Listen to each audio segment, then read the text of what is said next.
Muy buenas noches.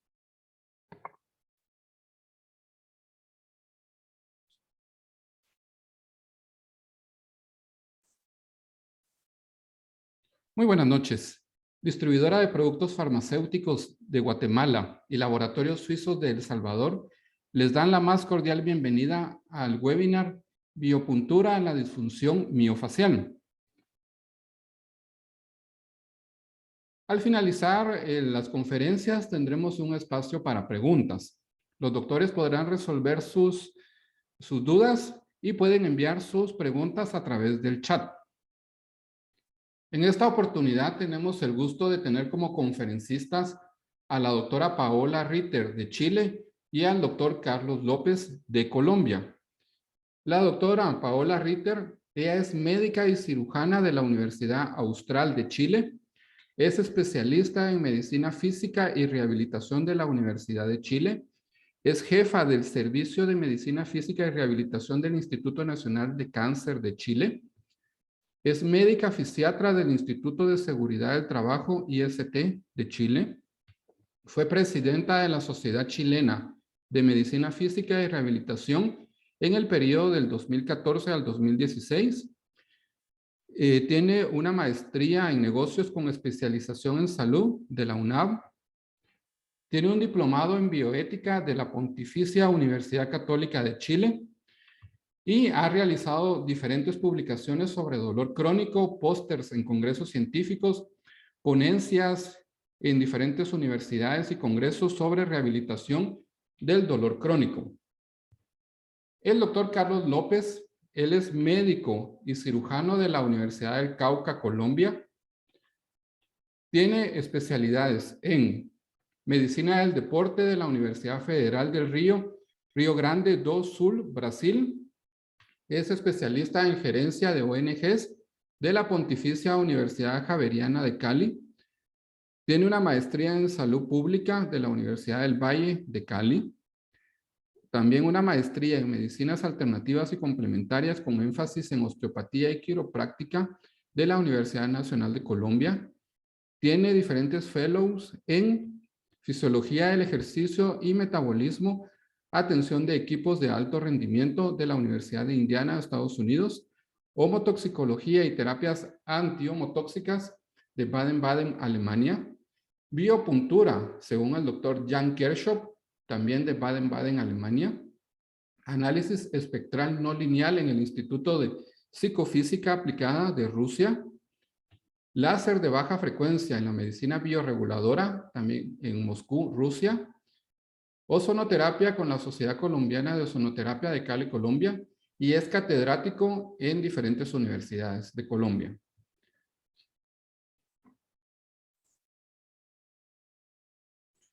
Doctores, les damos la más cordial bienvenida. Qué gusto tenerlos por acá. Doctor, qué bueno verlo bien después de las complicaciones en su salud. Muchas gracias por estar acá con nosotros. Doctora Ritter, bienvenida. Estamos a varias horas de distancia. En Chile, 3 horas. Adelante. Gracias, doctora, también por el esfuerzo. A ambos, bienvenidos. Es un gusto tenerlos para Guatemala, El Salvador y el resto de Centroamérica. Muchas gracias, doctores. Bienvenidos. Muchísimas gracias. Esta es una gran oportunidad de estar con ustedes nuevamente. Tuve que pasar la dificultad del COVID, pero aquí estoy y vamos para adelante. Siempre creyendo en la homotoxicología y creyendo en la bioregulación como un mecanismo importante de tratamiento de nuestros pacientes. Muchas gracias, doctor. Qué gusto tenerlo por acá y verlo bien. Eso es lo más importante. Muchas gracias. Gracias. Doctora, bienvenida. Buenas noches, muchas gracias por la invitación. Estoy muy contenta de estar participando en esta actividad, especialmente con el doctor López, a quien tuve el gusto de conocer cuando fuimos a aprender sobre esta técnica sobre la biopuntura hace un par de años atrás. Debo decir que el doctor López ya tenía el pelo blanco, ¿sí, en esa fecha? Sí, ya lo tenía blanquito, sí, señora. Y que me alegro mucho que esté recuperado y poder estar compartiendo junto con él esta actividad.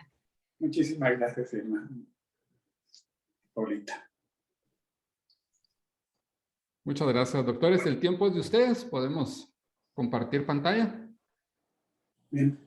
Paulita, te damos la la bienvenida, tú inicias. Muy bien.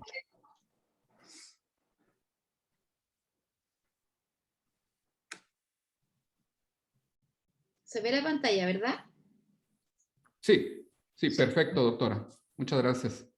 Bueno, buenas noches a toda la audiencia. Acá en Chile son las 10 de la noche y tenemos alguna diferencia horaria con Centroamérica.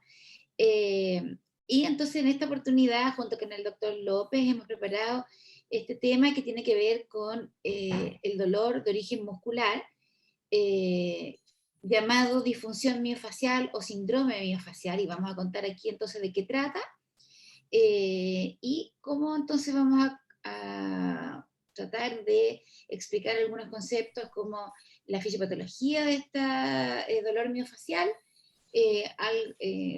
cómo la medicina bioreguladora podría ayudar a controlar este síndrome y algunos conceptos de biopuntura, tratando de juntar entonces este engranaje de estos tres conceptos. Dentro de la declaración de conflicto de interés, respecto a esta presentación, pudieran ser percibidas como conflicto de interés el contrato, digamos, con HELP para el desarrollo de esta conferencia, que yo he trabajado como speaker de HELP, pero también participo como speaker de otros productos como es toxina botulínica, abobotulintoxina Dysport, y fui anteriormente también speaker de Grunet. Entonces, en la primera parte voy a hablarles yo, y vamos a hablar un poco de las definiciones, de los conceptos fisiopatológicos del síndrome miofacial. Y como les dije en un principio, vamos a tratar de hacer un engranaje entonces de estos tres conceptos, que es biopuntura, la fisiopatología de la banda tensa y el punto miofacial, y de la medicina bioreguladora. ¿Cómo se define el punto de gatillo miofacial? Los puntos de gatillo son puntos donde hay una zona hiperirritable del músculo, que está asociado con una banda tensa del músculo esquelético. Esta banda tensa produce un acortamiento de la miofibrina, por lo tanto, después va a haber un acortamiento del músculo completo, con una restricción del rango de movimiento articular y el dolor asociado.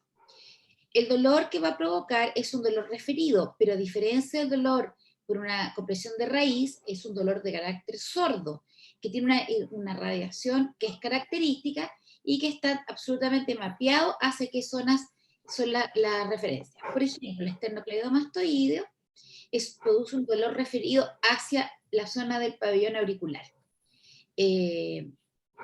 Estos puntos pueden ser activos, que son aquellos que se provocan dolor en forma espontánea, o bien latentes, que solamente van a doler cuando los palpamos. Por ejemplo, posterior a la pandemia, probablemente la mayoría de la audiencia debe tener puntos de gatillo activos en el trapecio, ¿verdad? Porque hemos estado muchas horas sentados, con poca actividad física, etc. Más bien es una causa de dolor crónico más que agudo, y por lo tanto quienes nos dedicamos a dolor crónico es una causa absolutamente frecuente de ver, y por lo mismo, por ejemplo, en esta época post-pandemia, absolutamente prevalente. Y lo que es súper importante es que no solo involucra al músculo, sino que también al tejido conectivo que lo rodea, y no solamente la fascia, sino que vamos a ver que más que hablar de músculo y de fascia, hablamos de la unidad miofacial, que va a involucrar otras estructuras más.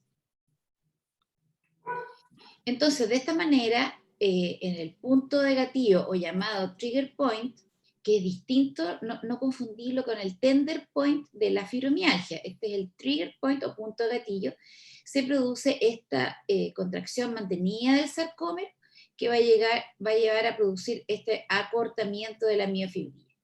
Importante es contarles que en el inicio, en la perpetuación y en la amplificación de este fenómeno, influyen varios factores, como el entorno tisular de la miofibrilla, la acidosis local, la hipoxia que se va a generar, se produce un fenómeno de hipoxia relativa, y que va a llevar a la liberación de una serie de sustancias proinflamatorias que van a ayudar a la sensibilización periférica.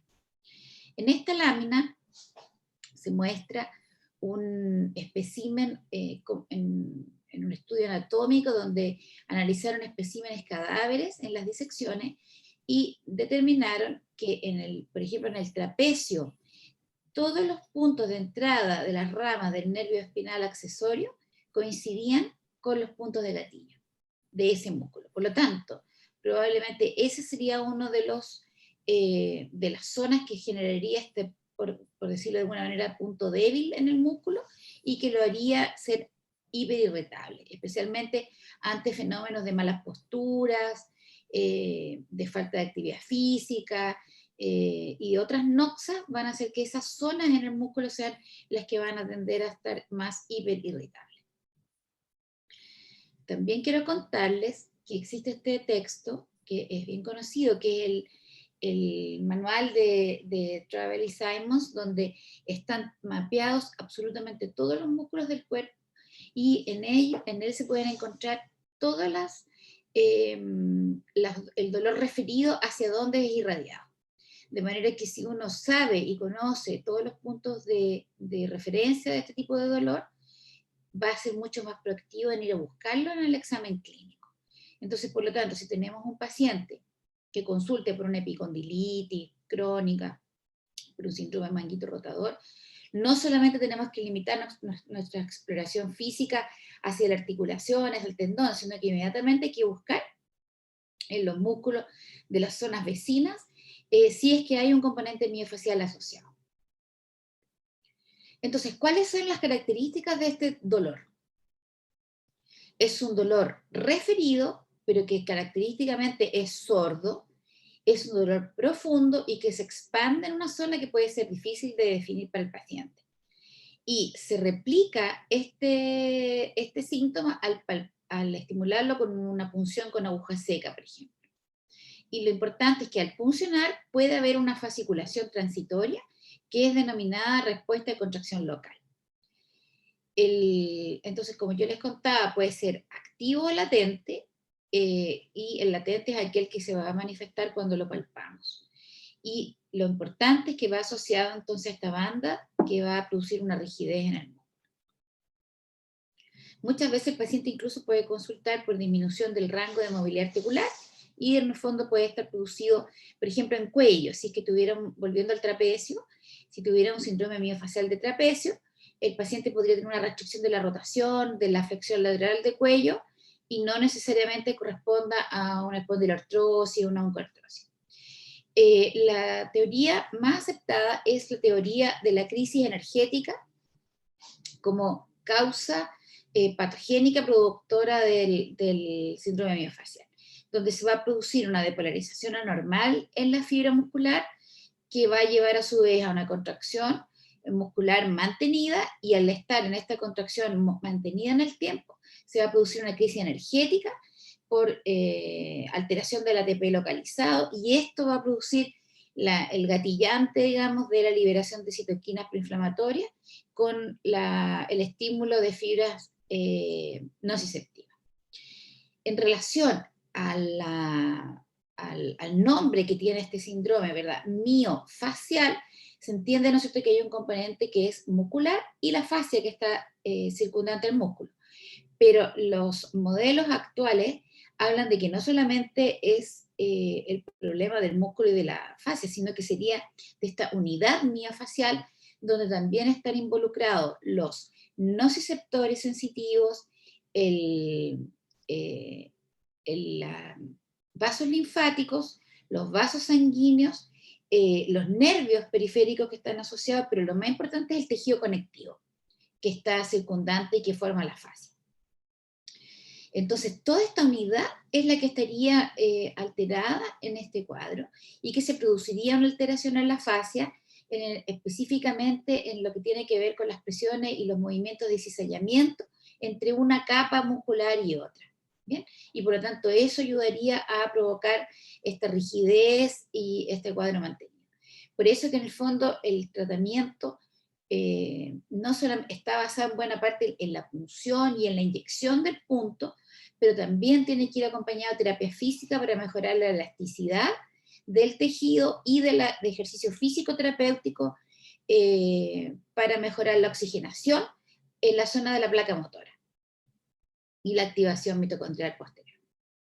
También toda la evidencia científica ha ido determinando que la inflamación neurogénica tiene un rol importante en la mantención de este síndrome. Se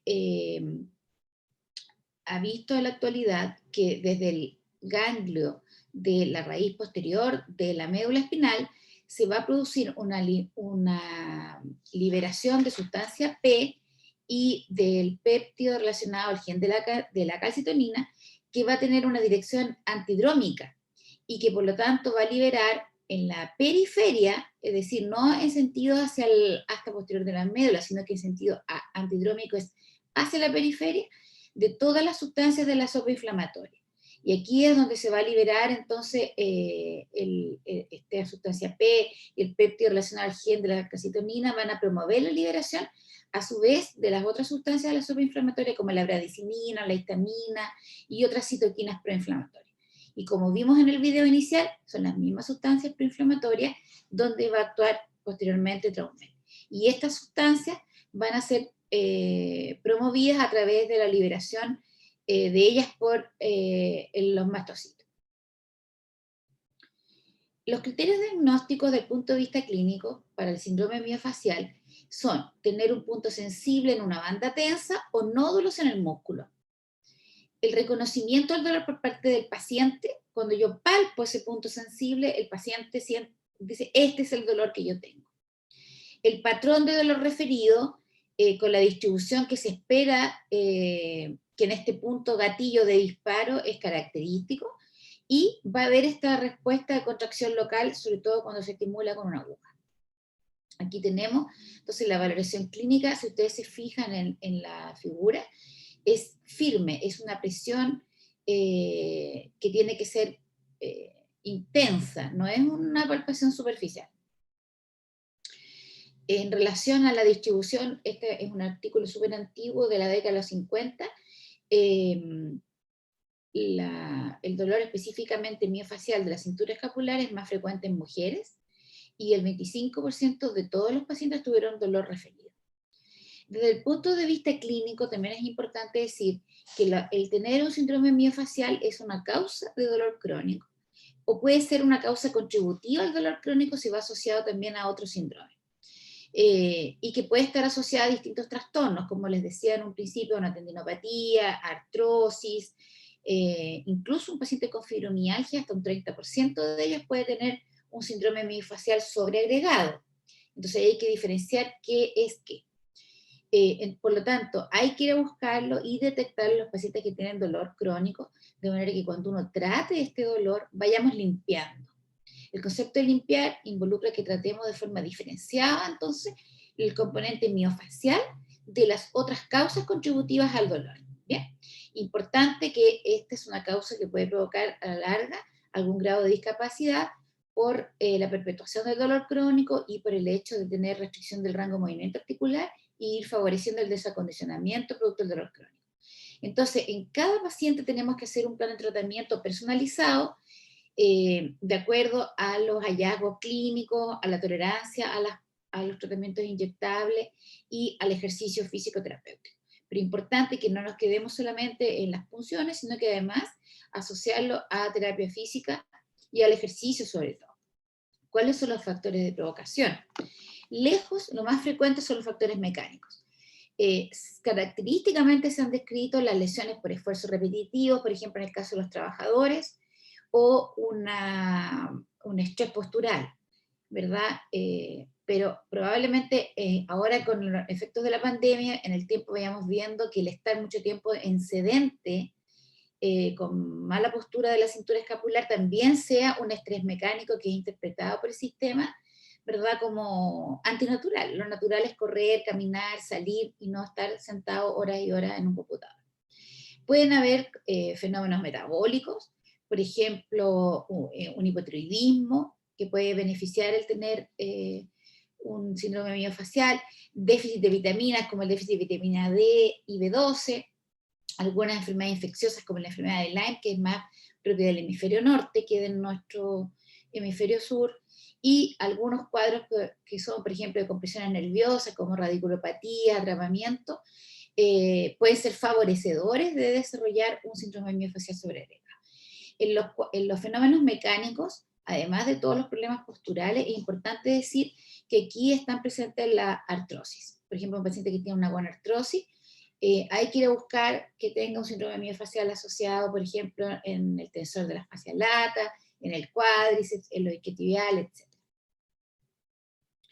Y esto que es ya tiene pareciera que se está constituyendo en una entidad clínica por sí misma, que es el cuello de los textos, digamos, el text neck, que tiene que ver con esta postura mantenida por estar con el teléfono móvil, y que tiene que ver con esta anteversión de la cabeza, anteversión de los hombros, y una elongación de toda la zona de la cintura escapular, que no está hecha para estar en esta posición, está hecha para estar erguido, para correr y para arrancar, no para estar sentado horas y horas con un aparatito pequeño. Y sobre todo se está viendo que este es un motivo de consulta en gente joven, en adolescentes sobre todo, en adolescentes, universitarios jóvenes, está siendo una causa bien frecuente de motivo de consulta por cervicalgia. Entonces ahí, además de descartar, digamos, que tengan alguna compresión nerviosa, alguna lesión articular, hay que ir a palpar los músculos porque no van a aparecer en las resonancias, sino que son un hallazgo funcional al examen y la valoración clínica. Entonces, el examen clínico cobra un rol protagónico. Entonces, como yo les decía, el síndrome miofacial puede ir asociado a otros diagnósticos y empeorar esos otros diagnósticos. Entonces, un paciente que tiene una cefalea, que tiene un componente tensional y miofacial asociado, lo va a sentir mucho peor. Lo mismo en el caso del lumbago. Como les contaba, la fibromialgia, hasta un 30% de ellas puede tener un síndrome miofacial sobreagregado, un síndrome manguito rotador, una epicondilitis, etc. En los videos que vamos a mostrar al final de la clase, vamos a ver pacientes que tienen cuadros de este tipo.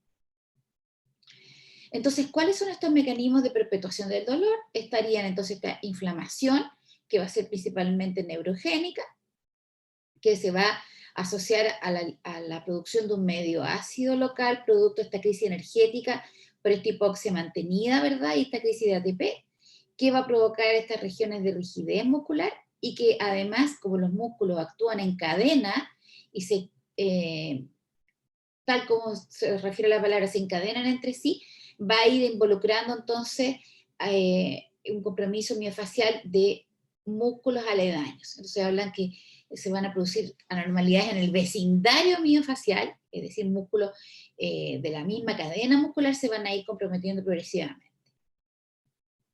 Entonces el tratamiento no solamente va a tener que ver con reducir el dolor, sino que mejorar en general los síntomas y la función y aumentar la amplitud de movimiento. Muchas veces solamente con la inyección en el músculo, inmediatamente aumenta la amplitud del movimiento porque se produce esta descontractura, ¿verdad?, de la banda tensa y del punto miofacial. Pero muchas veces al paciente además hay que ayudarlo con terapias de manipulación manual, y aquí van a ver las técnicas de inhibición miofacial, puede venir la osteopatía, incluso técnicas de alta velocidad podrían ayudar, pero también es importante mencionar que aquí tiene un rol el TENS y eventualmente el ultrasonido. Aquí este artículo que les traigo muestra la diferencia que habría en la inyección de puntos de gatillo miofaciales con aguja seca. Entonces preguntan si es necesario que haya esta respuesta del espasmo que produce la punción con la aguja, y en realidad no es necesario que se produzca el espasmo al momento de la punción, que era lo que se creía antes. Entonces, antiguamente se buscaba que si no estaba la respuesta de este espasmo reactivo al puncionar, era fallida la punción. Y en realidad no se ha visto ninguna diferencia significativa con que se provoque o no esta reacción. Este tema es súper importante porque en la biopuntura, que vamos a hablar en un rato más, vamos a pasar a través de la banda tensa y del punto de gatillo, a diferencia de la técnica inicial que consistía en fenestrarlo. Entonces ahora, como la biopuntura vamos a pasar a través de la banda, no necesariamente vamos a provocar esta respuesta del espasmo reflejo. Entonces, por lo tanto, estaría acorde con lo que dice la literatura, que no es necesario que se provoque el espasmo reflejo. Entonces, ¿cuándo vamos a optar en general en manejo del dolor crónico por técnicas intervencionistas y no solamente nos vamos a quedar con modalidades de rehabilitación es cuando tenemos un paciente con dolor persistente que puede estar con tratamiento analgésico, incluso en altas dosis. Pacientes que tengan contraindicados analgésicos, por ejemplo, los ancianos, no vamos a estar dándole tramadol con riesgo de que se caigan, o relajantes musculares que produzcan mucha sedación. Entonces ahí probablemente vamos a ser mucho más proactivos de optar por técnicas intervencionistas, y sobre todo por la aparición de efectos secundarios de los medicamentos, que son los que buscamos minimizar. De contarles que la biopuntura, yo aquí, ustedes saben que en la escala de analgesia de la OMS es una escala que está propuesta en la década de los 80 y que fue un consenso de expertos, no está basada en ninguna evidencia científica, y que el primer escalón, entonces son analgésicos, antiinflamatorios, el segundo son opioides débiles, el tercero son los opioides potentes, y el cuarto escalón se agregó posteriormente, son las técnicas intervencionistas. Y si estas técnicas intervencionistas las subdividimos, de acuerdo a la complejidad, vamos a tener, ¿no es cierto?, en este primer subescalón, podríamos llamar, a técnicas que son mínimamente invasivas y que podemos hacer en un box de procedimiento. Entonces, aquí está la función de los puntos de gatillos miofaciales, que puede ser con las técnicas convencionales, que era esta que yo les contaba, que se usaba antiguamente la fenestración, y aquí estaría la biopuntura. Bien, aquí también va a estar la infiltración intraarticulares, la inyección de toxina botulínica. Después, en una ya intervencionismo más complejo, va a estar el intervencionismo en estructuras más profundas, que debieran ser guiadas por imágenes, y los bloqueos de nervios periféricos o nervios facetarios, a nivel facetario. Después vamos a tener ya técnicas mucho más invasivas y que también son de más alto costo, como es la neuroestimulación a nivel medular o de nervio periférico, la bomba intratecal, y finalmente técnicas neuroquirúrgicas. Pero en resumen, ¿qué les quiero decir? Es que la biopuntura, dentro de toda la gama de técnicas intervencionistas, es una técnica que es una técnica muy sencilla, que no guarda comparación con la complejidad que tienen las otras técnicas intervencionistas, y que es muy útil porque es una técnica fácil de aprender, fácil de ejecutar, y que no necesariamente requiere guía de imagen. Y que además va a usar productos que van a ser inocuos para el paciente. Importante, sin embargo, es de contarles que la biopuntura es una técnica, no es una religión, no es no es la panacea. Entonces, por ejemplo, si un paciente tiene una lesión de nervio periférico con alodinia de una zona, no va a ser candidato a biopuntura porque vamos a tener que hacer varias punciones. Entonces, esa sería una contraindicación, el doctor Carlos López lo va a explicar en un rato más. Pero un paciente que esté bien seleccionada y que tenga tolerancia a los tratamientos inyectables y que entienda la estrategia terapéutica, va a ser un excelente candidato a una técnica de intervencionismo que es muy útil. Entonces, ¿cómo unimos estos conceptos del manejo del dolor crónico y de la medicina bioreguladora? Hace un rato atrás yo les conté que en uno de los mecanismos de perpetuación del dolor miofacial era la inflamación neurogénica, donde se producía una liberación antidrómica desde la ganglio posterior de la raíz de sustancia P y PET relacionado al gen de la calcitonina, que a su vez liberaba desde el mastocito y los macrófagos a todas las sustancias de la sopa inflamatoria. Y por otro lado, entonces tenemos a productos como Traumel, que va a inhibir y va a regular esta cascada inflamatoria. Entonces va a producir una inhibición de las citoquinas proinflamatorias y un aumento de las citoquinas inhibitorias. Entonces, de esta manera se produce esta regulación de la balanza con la disminución del factor de necrosis tumoral alfa, de la interleuquina 1 beta, la interleuquina 8, y el aumento del factor estimulante beta, que es un factor inhibidor de la inflamación. Podemos usarlo en distintas estructuras, por eso es que se usa bastante en biopuntura, porque si es que llegáramos a pasar por un vaso sanguíneo, no hay problema en que vayamos a administrar este medicamento, y lo podemos usar a nivel subcutáneo, como a niveles de capas más profundas, como es el caso del síndrome miofacial que vamos a pasar por el mundo. Esta lámina me la voy a saltar y me voy a pasar a contar que en el uso de Traumel incluso se ha extendido a trabajos como este, donde hablan de la inyección del componente Traumel en puntos de gatillo de piso pélvico. O sea, hasta ahí pueden haber puntos de gatillo, ¿verdad? Y dolor pelviano. Y en este caso vieron que hubo una mejoría en la escala de dolor y una mejoría en la escala de función. En este artículo de la revista de la Sociedad Española del Dolor del año 2018, analizaron a 31 pacientes que recibieron 3 grupos de pacientes. 10 pacientes terapia placebo con solución salina, 10 pacientes toxina botulínica y 11 pacientes una mezcla de Traumel, linfomiosotis, pascuprel y otro compuesto más. Y analizaron cuál fue la diferencia entre los 3 grupos. Y los 3 tuvieron buena respuesta, pero tuvieron mejor respuesta el grupo con toxina botulínica y el grupo que recibió la medicina bioreguladora. Sin embargo, en el análisis costo-efectividad, al ser la toxina botulínica más cara, ellos concluyen de que y no habiendo, digamos, inferioridad del efecto, entonces ellos se permiten recomendar la medicina bioreguladora como una terapia que es segura y que sería igual de eficaz a la toxina botulínica, pero a un costo mucho más bajo. Además, ningún paciente de los que recibió medicina bioreguladora reportó algún evento adverso, a diferencia de los otros 2 grupos. Y este estudio es bastante interesante, porque aquí es un estudio que hace un análisis de ratas al provocar una lesión en el músculo de las ratas, analizan la potencialidad de regeneración en grupos que recibieron placebo, grupos que recibieron un suero de vacuno y un grupo que recibió Traumel y un grupo que recibió la mezcla. Y se ve que el grupo que recibió Traumel y el grupo que recibió la mezcla de este suero bovino con Traumel son los que tuvieron mejor respuesta en relación a la regeneración de las miofibrillas. Y probablemente ellos plantean que al inhibir Traumel la producción de la cascada inflamatoria, podría favorecer entonces la angiogénesis y la regeneración de la miofibrilla. Tuvo mucho más rápida recuperación en días también los especímenes ratoniles que recibieron estos componentes.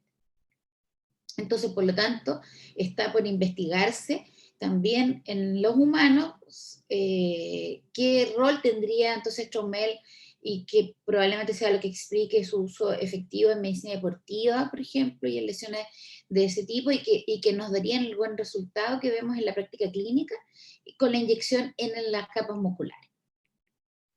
Bueno, esta es la postura clásica de la técnica de biopuntura, que la va a explicar en detalle el doctor López, y aquí está el creador, digamos, más que el creador de la técnica, es quien sistematizó cómo debe hacerse la técnica de la biopuntura, y que es el doctor Jan Kershaw, que está aquí en esta foto, y que es el autor del libro de biopuntura.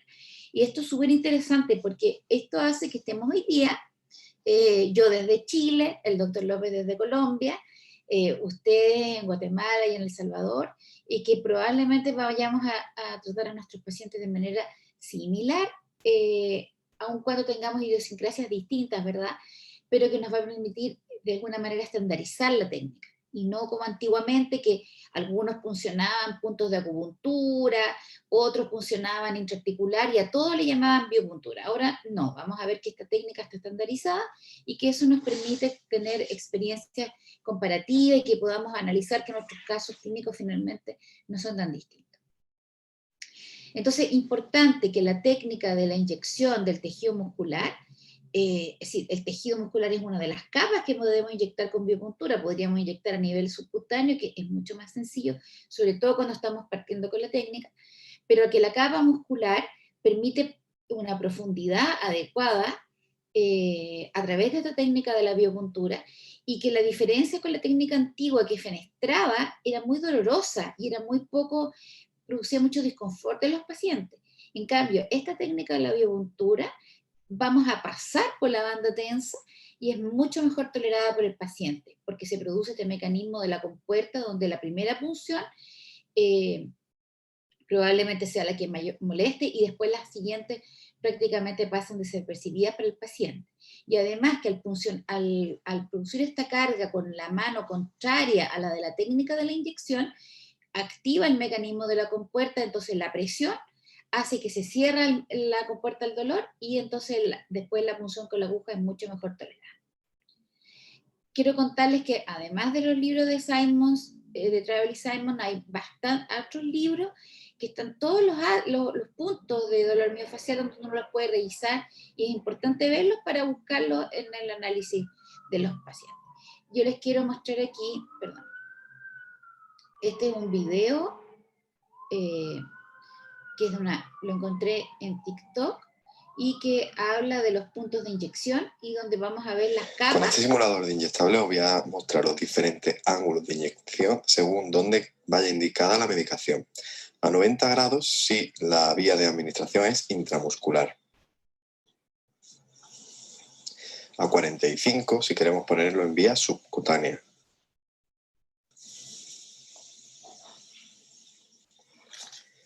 Y a unos 15 grados si queremos administrarlo en vía intradérmica. Entonces, esto es interesante porque nos va a permitir que hagamos esta técnica de biopuntura en distintas capas, de acuerdo a cómo vayamos desarrollando nuestro nivel de resolutividad y de confianza con la técnica y con los productos. Entonces, nosotros en Chile tenemos bastante similar a la que tienen ustedes en Centroamérica en cuanto a la cartera de productos, y por lo tanto también usamos principalmente Linfomiosot, Traumel, Spascuprel y eventualmente coenzime compósito. Entonces, la primera etapa vamos a limpiar la matriz extracelular con Linfomiosot y ahí vamos a preferir, por ejemplo, una inyección a la capa subcutánea. En la segunda vamos a modular la inflamación con Traumel. En la tercera fase vamos a usar, por ejemplo, Spascuprel, ya propiamente tal en el músculo, y finalizamos con la fase celular con coenzime. Pero hay pacientes que pueden quedarse solamente con la segunda fase con Traumel y van a tener buenos resultados. Por ejemplo, yo trabajo en un hospital público y en una mutualidad. Entonces, no tengo tan disponibilidad de horas, no estoy en mi consultorio sola, y que por lo tanto tengo que citarlos con bastante antelación. Entonces, muchas veces, incluso los inyecto solamente con Traumel y los repito en forma mensual. O sea, va a depender caso a caso. No quiere decir que tengamos que inyectarlo toda la semana o 3 veces a la semana. Lo ideal en un tratamiento agudo, ¿no es cierto?, es que cumplamos con estas 4 fases, pero algunos pacientes van a poder sobrellevar de buena forma con inyecciones que sean más diferenciadas. Por eso que la terapia es personalizada y va a ir dependiendo de los análisis de caso a caso. Entonces esta es la propuesta, que probablemente para el dolor miofacial, ya con estos 3 productos vamos a poder resolver de buena manera el problema, independiente de que no tengamos toda la cartera de productos. Bien, yo me voy a quedar hasta aquí por ahora, porque después vamos a mostrar casos clínicos y videos de cómo se hace la técnica. Ahora sigue Carlito.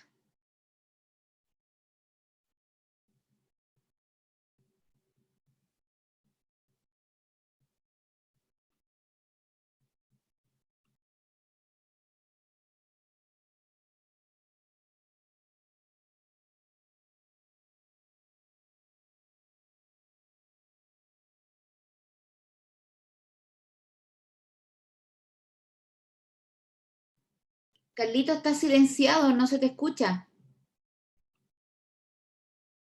Disculpen, ya me activé, pero quería iniciar mostrándote esta foto tan hermosa que nos tomamos en Alemania con todo el grupo de trabajo de biopuntura. A ver si reconoces al doctor Caballero de Brasil, a Jan Herchoff, a la doctora Mónica Lamek. A ver si reconoces a esta chilenita que está aquí, ¿la ves? Tan hermosa, ¿la ves? Bueno, y todo el equipo de GEL que nos apoyó en ese momento para hacer este grupo tan espectacular. Bueno, pues realmente definir 2 cosas importantes, qué es biorregulación y luego biopuntura. Es muy importante entender que biorregulación implica la posibilidad de potenciar las actividades fisiológicas normales del sistema. Por lo tanto, cuando estamos hablando de terapéutica biorreguladora, estamos hablando de una serie de estímulos que permitan básicamente que los mecanismos naturales de reparación se activen para lograr el efecto que queremos, que es la resolución de un proceso específico patológico o disfuncional. Aquí yo quisiera entonces responder una de las preguntas que me hicieron por chat y responder si realmente hay una diferencia importante entre la terapia neural y la biopuntura. Pues obviamente la hay. Y la hay básicamente no en el sentido de la técnica tal vez como tal, porque uno podría llegar a hacer una infiltración muy parecida la una con la otra, pero sí en cuanto a lo que se utiliza como mecanismo de bioregulación.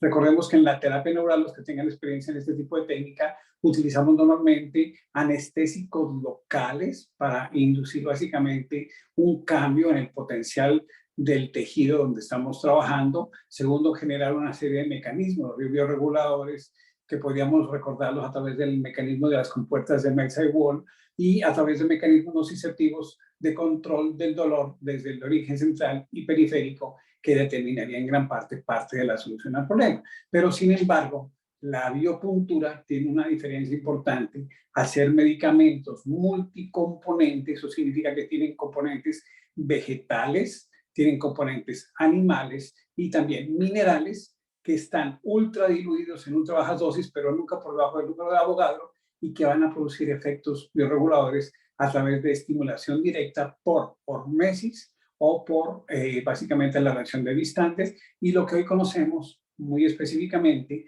que con el trabajo de los mecanismos de acción del Traumel específicamente en todos los mecanismos de cicatrización de heridas a través de el seguimiento que se hizo en todos los mecanismos de regulación por ARN mensajeros en todas las fases, desde la cicatrización hasta el final de la lesión. Entonces, bueno, vamos a hablar un poco más sobre esto, ya entendiendo el mecanismo bioregulador, intentando usar mecanismos naturales de la cicatrización, utilizar mecanismos bioterapéuticos, y esto es bien importante, son específicos en determinadas zonas o puntos del organismo que son determinados básicamente por un diagnóstico, como lo dijo la doctora Paola, un diagnóstico convencional de saber buscar dónde están esas disfunciones miofaciales, dónde están esos puntos gatillos y atacarlos básicamente con estos mecanismos interesantes de bioregulación. Por lo tanto, podríamos definir que el método es básicamente inyecciones con medicamentos en ultra bajas dosis y multicomponente, y pueden asociarse a otro tipo de instrumentos adicionales u otros productos, como por ejemplo lo hacía el mismo Jan Kirchhoff. Jan Kirchhoff usaba los medicamentos multicomponentes asociados a anestésicos locales, o también con la técnica de la proloterapia, utilizando también dextrosa al 50%, mezclado con los medicamentos, que es una forma también de, digamos, de fortalecer las propiedades de estimulación sobre los tejidos, que nos puede ayudar a eso. Nosotros en Colombia hemos llegado incluso a la activación de plasma rico en plaquetas, y el plasma rico en plaquetas enriquecido con los medicamentos bioterapéuticos como una manera también importante de utilización de esta terapia para fortalecer los tejidos que tienen este tipo de disfunciones. Pero ¿de dónde viene la biopuntura? Pues obviamente, en la pregunta que me hace el doctor en el chat, obviamente la terapia neural es uno de los orígenes importantes de la biopuntura. Sin entender, digamos, estos mecanismos de los mecanismos neurogénicos que fueron descritos en Rusia y que tienen que ver con los mecanismos reflejos que se asocian a los procesos de enfermedad, pues obviamente la terapia neural hace parte del concepto de la biopuntura. Obviamente tampoco se puede escapar la acupuntura, bien sea en su definición clásica o en su definición moderna en la rehabilitación, como hoy le llaman acupuntura invasiva, o le llaman también función con aguja seca invasiva o rehabilitación invasiva, que son pues mecanismos que están demostrados especialmente en este tipo de lesiones con puntos gatillos, en donde hay una muy buena resolución con este tipo de sustancias. También nombré la proloterapia de James Hacker, un ortopedista que en 1934 propone la utilización de sustancias que irritan el tejido conectivo. De ellos hay varias sustancias que se utilizan, como el borroato de sodio, pero principalmente la dextrosa al 50% o en diferentes diluciones. Y obviamente el concepto de la hormotoxicología, que incluye también los mecanismos bioreguladores, que implica la posibilidad de estimular los sistemas biológicos autónomos del organismo para lograr la detoxificación de sustancias que podrían estar generando irritación, como homotoxonas, aunque obviamente esta teoría ha evolucionado notablemente a lo que hoy conocemos básicamente en la teoría de sistemas, de regulación de sistemas. Obviamente que esto pues hoy podríamos sentarnos a decir muchas cosas más, pero digamos estos son sus orígenes. Adicionalmente, la biopuntura tiene también influencias de la mesoterapia, que es la aplicación de medicamentos en el mesodermo, de la homeosiniatría, que fue una técnica de utilización de medicamentos homeopáticos en puntos de acupuntura, e incluso también de la aplicación de gases en los tejidos, como por ejemplo la ozonoterapia directamente en tejidos, de la cual hemos aprendido mucho, por ejemplo, en la discólisis, por aplicación directa de ozono sobre los discos intervertebrales, especialmente en procesos en donde hay hernias discales y protrusiones discales, y con un muy buen éxito. Obviamente, detrás de todo esto hay una gran teoría en la medicina reguladora de sistemas, y eso es lo que nosotros queremos hacer. Bueno, aquí yo tengo muchas técnicas para mostrarles, pero digamos que preparamos técnicamente las posibilidades de hacer biopuntura. Pues básicamente lo que necesitamos es una serie de medicamentos, necesitamos los implementos de bioseguridad, o sea, necesitamos una piel limpia con alcohol, gasas, algodón, estrellas de papel, a veces utilizamos files de celofán para cocina, guantes desechables, guardianes de desechos, canecas de basura clasificadas. Normalmente utilizamos jeringas de 5 milímetros y 10 milímetros. Mi recomendación es usar de 5 milímetros, por una razón muy simple. El tanto inyectar, yo aquí les voy a mostrar mi callito en los deditos, genera pues también trauma al médico que está haciendo terapia. Se utilizan jeringas muy grandes de 10 centímetros, la presión, por el tipo de aguja que utilizamos, la presión es muy pequeña, perdón, la resistencia es muy fuerte y podrían incluso terminar haciendo síndrome del túnel del carpo. Entonces mi recomendación, porque ya tuve médicos, colegas que hacen también muchas inyecciones y desafortunadamente hicieron túnel del carpo por utilizar jeringas de 10 milímetros, pero digamos es una opción. Los calibres de las agujas, normalmente utilizamos agujas número 27 y número 30, que van de longitud desde 1 pulgada a unos 5 pulgadas. Muy bien, entonces, ¿qué debemos tener en cuenta previo a la terapia? ¿Me permiten? Les muestro este ligero video en donde hemos resumido gran parte, digamos, de cómo, vamos a ver si me agarran, un momentico, agarra el videito.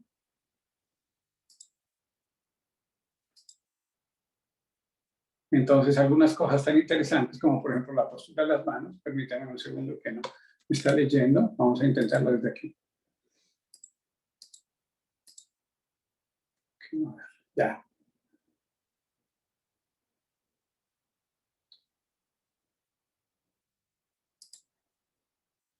A ver. Así es la cosa. Habíamos dicho que nos iba a fallar la tecnología y precisamente nos falla ahora. ¿Qué te parece, Paulita? Bueno.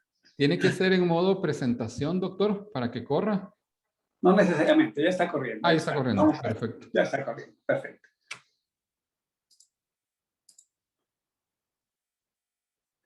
Otra vez nos bloquea. Vamos a intentarlo otra vez. Paciencia. Paciencia con las máquinas.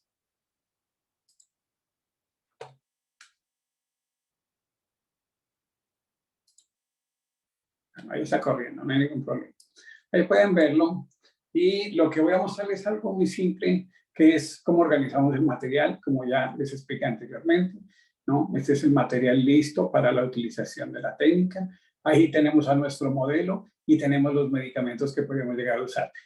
Jan Kirchhoff nos enseñó esta técnica de postura de manos. Sin embargo, digamos, no es la única técnica que hay que tener en cuenta. Pienso que lo mejor es tener claro que hay que tener un fulcro donde uno pueda, digamos, sujetar la mano, muy parecido a los que hemos jugado billar alguna vez, ¿no? Porque la idea es tener control sobre la aguja y el control del paciente en el caso de que el paciente involuntariamente por dolor tuviera la posibilidad de moverse. Entonces, por ejemplo, esto que estoy haciendo allí es lo más práctico, ¿no? Fijar un fulcro sobre el cuerpo del paciente y luego uno direccionar la aguja bien colocando las manos de diferentes formas de manera que haya un control específico sobre la movilidad del paciente. Aquí están todos los medicamentos, todo lo que podríamos utilizar y eso, digamos, es el punto clave del asunto. Muy bien. Bueno, quisiera yo saber si en algún momento hay preguntas, las pueden ir haciendo por el chat y con mucho gusto las vamos a responder. Bueno, la pregunta que sigue, que hay que responder en cuanto a la técnica de la biopuntura es ¿hasta dónde inyectamos? Pues bueno, uno podría hacer inyecciones subcutáneas. cuando hacemos inyecciones subcutáneas. No suele ser lo común, se suele hacer también con terapia neural, pero, por ejemplo, en situaciones como infección por herpes zóster, podría uno utilizar una aplicación subcutánea e incluso intradérmica de medicamentos con el fin de disminuir el dolor y mejorar la nocicepción. ¿Qué medicamento puede utilizar ahí? Pues bueno, la opción es básicamente la primera que siempre estamos pidiendo disponibilidad, que es el Traumel, por sus mecanismos bioreguladores, y luego pues podríamos elegir otra serie de medicamentos, pero digamos que para los principiantes que no tienen mucha experiencia con medicamentos bioreguladores, el Traumel sería el medicamento de elección. Luego podríamos ir a una capa un poquito más profunda, que es una capa muscular. Entonces puede uno buscar los puntos dolorosos musculares, los puntos dolorosos específicos musculares que sean puntos gatillo. Ya voy a mostrar las diferentes posibilidades que se pueden presentar, los mismos puntos gatillos o las miogelosas, que son procesos degenerativos que incluyen básicamente mecanismos sobre las fases y el tejido conectivo como tal. Luego podríamos ir a zonas circundantes al tendón y a las bursas, y luego ir a capas mucho más profundas, por ejemplo, ligamentos, como puntos dolorosos y puntos ligamentosos, que se comportan como puntos gatillo, a la centesis y también al periósteo en algunas ocasiones en donde se necesite realmente llegar allí, siendo esa la causa del dolor. Aquí, por ejemplo, vemos en esta gráfica, que es una gráfica que fue diseñada por Jack Kirchhoff, en donde podemos llegar al músculo, al tendón, a la entesis, al periósteo, en diferentes condiciones. Muy bien, pero ¿qué es lo que buscamos atacar con la biopuntura? Pues básicamente, primero, y esto fíjate que viene de la terapia neural para el que me hizo la pregunta, ¿por qué no? Las cicatrices.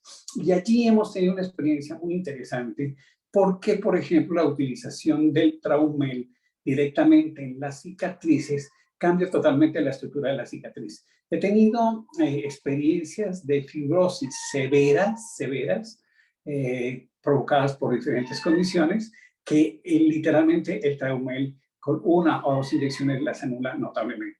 Entonces, es una muy buena opción, digamos, no solamente hacer lo que hacía Levitch, ¿no? Que era aplicar anestésicos sobre las cicatrices, sino, como también se hace en la terapia neural, sino también la utilización de medicamentos como el Traumel, incluso otra serie de medicamentos de los mismos bioterapéuticos que podrían ser indicados para este caso. Por ejemplo, pulsatilla, por ejemplo, grafites. Bueno, pero eso va a depender obviamente de algunas condiciones específicas que podemos analizar en cada grupo de pacientes. Muy importante las bandas fibrosas porque algo de lo que he aprendido en los últimos años con respecto a los síndromes miofaciales es que no es solamente un punto gatillo. Nuestro cuerpo se comporta como una serie de telas, siendo la primera tela la piel, luego el tejido celular subcutáneo, el tejido graso, y luego encontramos estas fascias. Pero el comportamiento de estas fascias, que van envolviendo todas las estructuras, no solamente musculares, sino también viscerales, porque están envolviendo, por ejemplo, el corazón, y son los pericardios, o estamos hablando de los epipones y peritoneos en el abdomen, o de las pleuras en el pulmón, e incluso estoy hablando de que este tejido conectivo envuelve todo el sistema nervioso formando la pía madre, la dura madre y la aracnoides. Entonces, toda estructura de nuestro organismo va a estar envuelta en este tejido conectivo hasta la última fibra. Y aquí viene algo que es muy interesante. Resulta que hay una proyección, no solamente, digamos, anatómica macroscópica, sino también microscópica del tejido conectivo a través de unas moléculas muy específicas que se llaman las integrinas y que van a conectar, escuchen bien esto que es lo más interesante, van a conectar la matriz extracelular, que es el tejido conectivo, básicamente a través de la laminina y el colágeno y la elastina. Directamente esa integrina se conecta con los microfilamentos y filamentos intermediarios y luego con la estructura de los microtúbulos dentro de las células. Y ahí nace un concepto muy importante que es el concepto de mecanotransducción, que es básicamente que cualquier esfuerzo mecánico que hagamos sobre nuestro organismo va a inducir una respuesta genética específica o epigenética de adaptación al medio ambiente. O sea, que estamos hablando de otro mecanismo novedoso que fue descrito por Donald Lindbergh en el año 2003 como un mecanismo de tenseridad, de tensión dinámica continua y mecanotransducción, que es la estimulación del genoma a través de estímulos mecánicos y no solamente de estímulos químicos como es lo convencional que conocíamos de la señalización celular. Entonces, estas bandas fibrosas, como el tejido conectivo es una tela, puede ser bandas fibrosas largas y no necesariamente es un solo punto gatillo, sino que compromete diferentes grupos musculares. Y esos, hay, digamos, unas teorías muy interesantes como las de Leusker o las de Tom Mears, que muestran, digamos, este tipo de relaciones tan interesantes que pueden mostrar, por ejemplo, esto que ustedes ven aquí. Y esto es un caso que me sucedió a mí. Resulta que yo tenía un dolorcito aquí en el cuello. Ok, tenía un punto gatillo en el cuello. Pero resulta que yo estaba entrenando a correr maratones y se me ocurrió ir a correr. Y increíblemente, cuando empecé a correr, iba en el kilómetro 5 y empecé a sentir que el punto gatillo del cuello se me puso mucho más tenso y más doloroso. Pero como yo soy un macho, pues si yo aguanto el dolor, entonces yo seguí corriendo. Pues cuando iba como en el kilómetro 10, el dolor en el cuello no solamente implicaba el dolor en el cuello, sino que empezó un dolor a nivel de la cadera bastante importante, y este dolor se presentó también a nivel de la tibia. Bueno, yo seguí corriendo porque yo soy macho. Pues bueno, cuando iba en el kilómetro 17, cada vez que daba un paso, yo sentía que el cuello era tirado literalmente hacia atrás como un jalonazo. Obviamente eso hizo que yo dejara de correr, pero me llamó la atención porque esta tensión miofascial, cuando yo daba el paso, generó tal grado de tensión que hacía que mi cuello se fuera hacia la parte posterior. Luego lo vine a entender con los casos de Tom Mears, que muestra, por ejemplo, esta línea miofascial lateral que implica, por ejemplo, este triángulo tan interesante entre los músculos escalenos anterior, posterior y el esternocleido mastoideo. Esta fascia se mete a nivel entre las costillas, compromete la fascia de la cadera, la fascia de los glúteos, toda la bandeleta iliotibial y termina literalmente en los dedos de los pies. Bueno, estas teorías son interesantes, pero muestran cómo un síndrome miofascial no solamente compromete un punto específico, sino que compromete áreas muy grandes de tejido miofascial, y de ahí su complejidad y forma de utilizar, digamos, una terapéutica que nos permite quitar esas tensiones. A veces estas estructuras miofasciales se convierten en nódulos fibrosos cicatrizales profundos internos que generan disfunción miofascial. La doctora Paola nos mostró cómo el punto gatillo tiene dos elementos fundamentales que son hipoxia primero y segundo nocicepción. Y explican desde una estructura también mecánica. Si la fascia se tensa, si la fascia se jala, recordemos que la fascia es como las paredes de un edificio, y dentro de las paredes van los vasos sanguíneos, que serían las tuberías, y además van el sistema nervioso, que es el cableado eléctrico. Pues bien, cuando hay tensión miofascial, hay nocicepción porque hay tracción mecánica del nervio, y entonces hay permanente nocicepción. Y por otro lado, hay acodamiento de los vasos sanguíneos e hipoxia local. Estos dos elementos, que son la hipoxia local más la nocicepción, hace que el punto gatillo se convierta en una bobada que es altamente dramática, causante de dolor, disfunción y alteraciones metabólicas y de la energía del sistema. Entonces, los nódulos fibrosos pueden ser una forma de presentación, al igual que todas estas cadenas miofasciales. Hay alteraciones estructurales que también pueden comportarse como disparadores de dolor miofascial. Por ejemplo, un síndrome de la bandeleta iliotibial suele ser de las más dolorosas, como un dolor en la cadera, muy característico por alteración del labrum de la cadera, etcétera, ¿no? También encontramos a veces degeneración de tejidos, y a veces, tal vez alguno de ustedes pruebe, tóquese la espalda y tal vez en la articulación sacroiliaca encuentre unos nódulos gelatinosos. Esos nódulos gelatinosos que son descritos como gelosas normalmente, y que cuando se les hace análisis de tejido, pues se encuentra es una masa gelatinosa de tejido conectivo que pareciera no tener disfunción, pero de muchas formas y de muchas maneras esta degeneración de tejido también se comporta como un punto de gatillo disparador de dolor. Y algo que es muy importante, la relación siempre de estas estructuras con las vísceras. De hecho, una de las causas más importantes de dolor miofascial, como la mostraba la doctora Paola, si se recuerdan la diapositiva donde mostraba el dolor en el trapecio entre hombres y mujeres, es muy interesante porque ese dolor puede estar relacionado a una víscera, que es la disfunción de la vesícula biliar. Entonces, eso hay que tenerlo en cuenta como mecanismos importantes que tenemos que atacar en las vías miofasciales. Muy bien, sigamos adelante. Aquí entonces hay que diferenciar dos cosas, ¿no?, importantes. ¿Qué es el dolor irradiado y qué es el dolor referido? Recordemos que el dolor irradiado sigue un trayecto nervioso específico, ¿sí? Yo les puse el ejemplo del herpes. El herpes es un dolor irradiado que siguen normalmente el trayecto específico del nervio o del segmento metamérico que se encuentra afectado. En cambio, el dolor referido, al que nos referimos, es precisamente provocado por los puntos gatillo, que son puntos de dolor inespecíficos que generan dolor a distancia y que a veces no se relacionan anatómicamente de una manera muy simple. De recuerdo mi caso, tenía yo dolor en el cuello, pero eso se manifestaba por toda la cadena miofascial que iba hasta mis tobillos. Entonces hay que diferenciar aquí dos cosas, que es el punto gatillo activo, que es donde, este es el punto que me duele y desde aquí yo genero dolor, o la mayoría de los puntos gatillos son puntos gatillos latentes que solamente los descubrimos en el examen clínico o cuando los inyectamos, ¿no? Que es cuando aparece básicamente la presencia de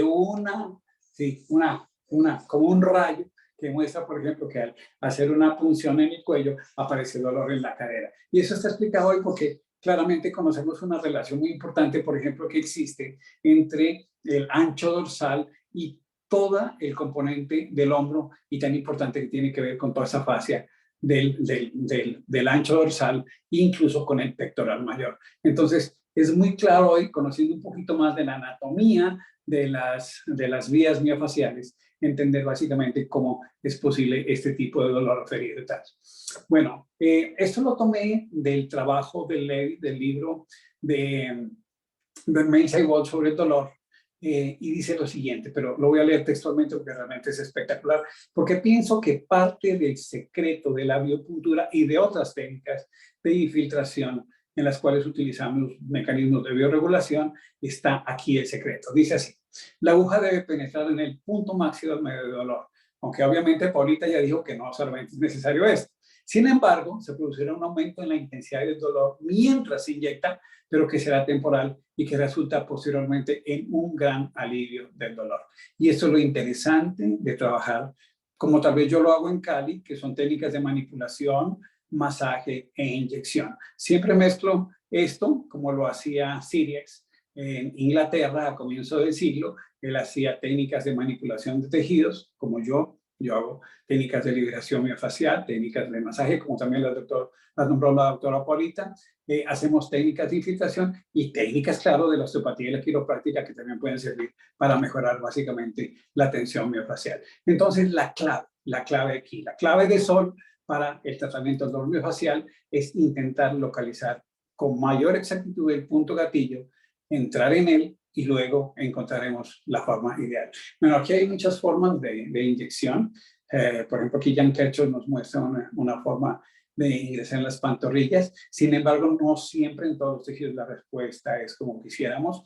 Por ejemplo, es un tejido muy delicado en las pantorrillas. Y si uno le pega un punto gatillo en las pantorrillas, puede generar, como lo voy a mostrar más adelante, un poquito más de disfunción y un poquito más de problemas. Entonces, uno va aprendiendo con el tiempo en qué músculos uno realmente puede ser un poco más agresivo que en otros en cuanto a la disfunción miofacial. Como les mostraba también, Anatomy Trance es una teoría interesante que utiliza diferentes mecanismos para explicar, digamos, cómo tendríamos las fases y los músculos relacionados de manera que nos permite, digamos, actuar de manera interesante, y me permite entonces mostrarles otro videíto muy simple de cómo, por ejemplo, podemos acceder a una estructura muscular como la del cuello para generar un tratamiento específico de biopuntura. Observen el video, por favor. Muchas gracias. Entonces, aquí están viendo básicamente toda esa cantidad de masa de músculos del reborde occipital, el ligamento nucal y las apófisis espinosas de las vértebras torácicas. Entonces, aquí, por ejemplo, miren cómo en uno de nuestros modelos utilizamos básicamente la llegada al occipucio, ¿sí?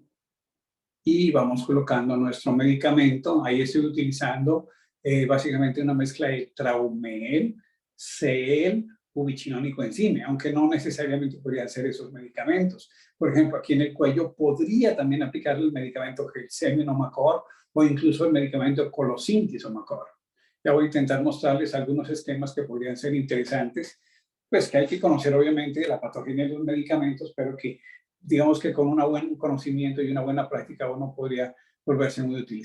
Y siempre la firma, digamos, con la hemos trabajado muy fuerte en Colombia, con una propuesta muy fuerte también para hacia Alemania, es utilizar los sistemas energéticos celulares, porque hay que restablecerlos, porque uno de los mecanismos interesantes de la disfunción miofascial es que se acompaña siempre de disfunción mitocondrial.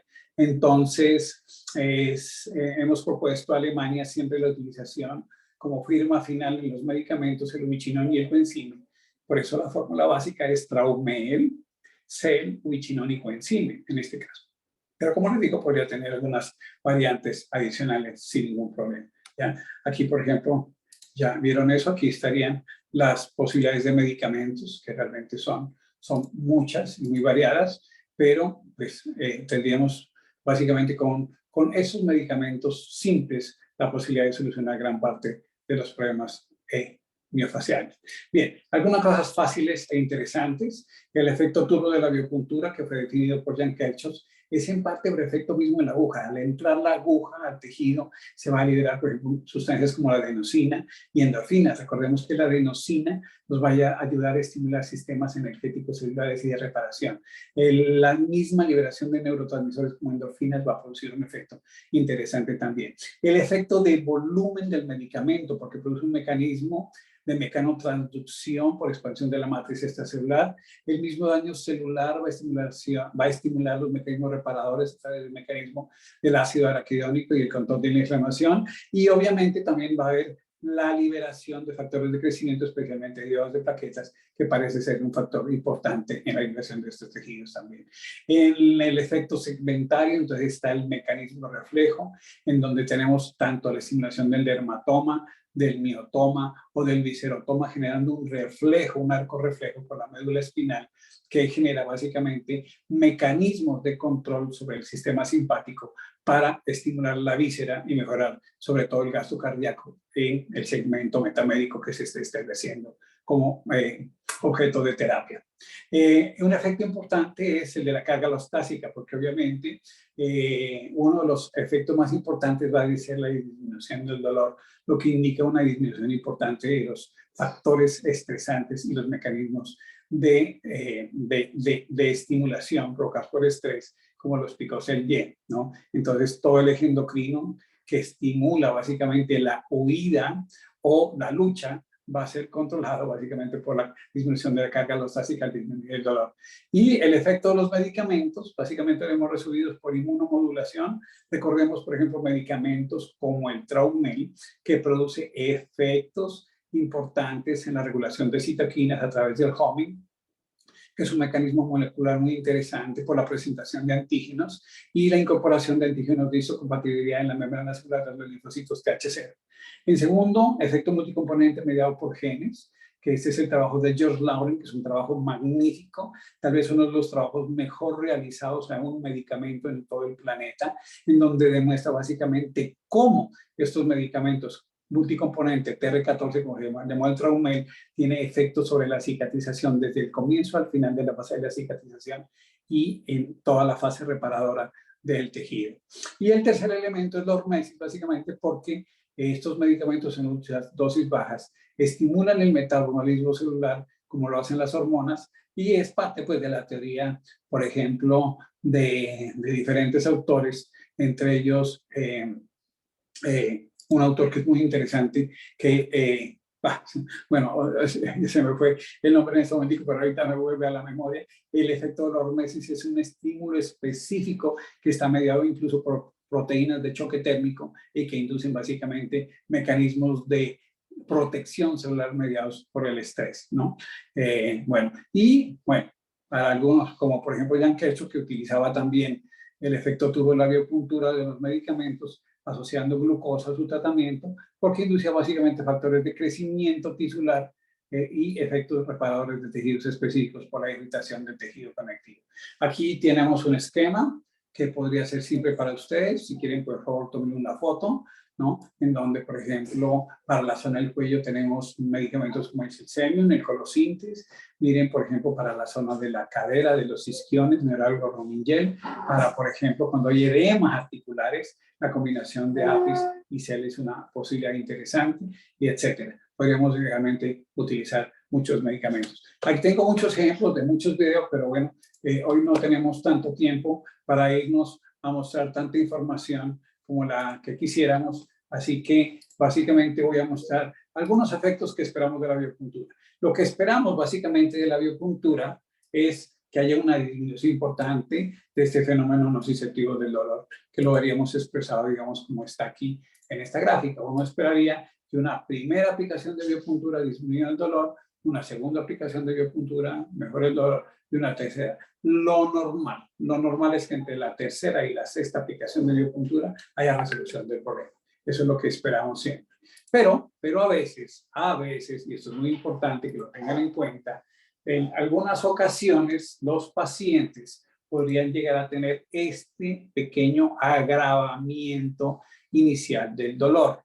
Ocurre por un aumento de la tensión miofascial y nosotros lo hemos solucionado básicamente con masaje de liberación miofascial. Y también, como la doctora Paulita nos recomendaba, hemos utilizado técnicas que nos pueden ayudar a controlar el dolor. Hemos utilizado el TENS, incluso hemos utilizado láser de baja frecuencia de color rojo, ultrasonido y otros mecanismos. Bueno, en electroterapia hay diferentes formas de hacerlo, interesante, pero digamos que esta pequeña grabación que podríamos tener secundaria a la aplicación del medicamento podría solucionarse de una manera muy simple utilizando algunas modalidades terapéuticas asociadas. Incluso el masaje simple con hielo podría ser parte de la solución. Bueno, aquí tenemos, pues, por ejemplo, ejemplos de aplicaciones como el manguito rotador y podría ocurrir esto. Y esto es muy importante que lo tengan en cuenta porque inicialmente yo podía tener éxito con disminución del dolor y de repente el dolor se dispara. Ojo con esto, porque tiene que ver con también el estímulo.